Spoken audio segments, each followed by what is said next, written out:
ଯେଉଁମାନେ ଅଙ୍ଗ ଘର୍ଷଣ କରି ଟଙ୍କା ରୋଜଗାର କରି ଖୁସିରେ ରହିବା ପାଇଁ ଚାହୁଁଛନ୍ତି, କିନ୍ତୁ ସେ ବେଶୀ ଦିନ ଖୁସିରେ ରହିପାରିବେ ନାହିଁ। କାହିଁକି ନା ବୟସ ଥାଉଁ ଥାଉଁ ସେ ଅଙ୍ଗ ଗୁଡ଼ାକ ଘୋରି ହେଇଯାଇଥିବ।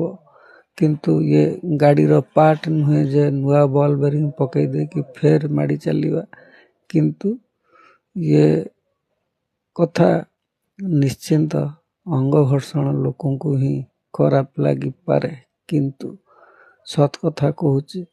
କିନ୍ତୁ ଏ ଭିଡ଼ିଓରେ ବେଶୀ ମୋର ସେୟାର ବେଶୀ ଆସିବ, ଲାଇକ୍ କମେଣ୍ଟ ଠାରୁ ନିଶ୍ଚିନ୍ତ ସେୟାରଟା ବେଶୀ ଆସିବ। କାହିଁକି ନା ଏ ଭିଡ଼ିଓରେ ମୁଁ ପୁରା କନଫର୍ମ, ଏଥର ମୋର ବେଶୀ ସେୟାର ବେଶୀ ଆସିବ ଏ ଭିଡ଼ିଓରେ। କାହିଁକି ନା ଏ କଥାକୁ ଯେ ଜାଣିଛି ସେ ହିଁ ଜାଣିଛି, କିନ୍ତୁ ବେଶୀ ସେୟାର ଆସିବ।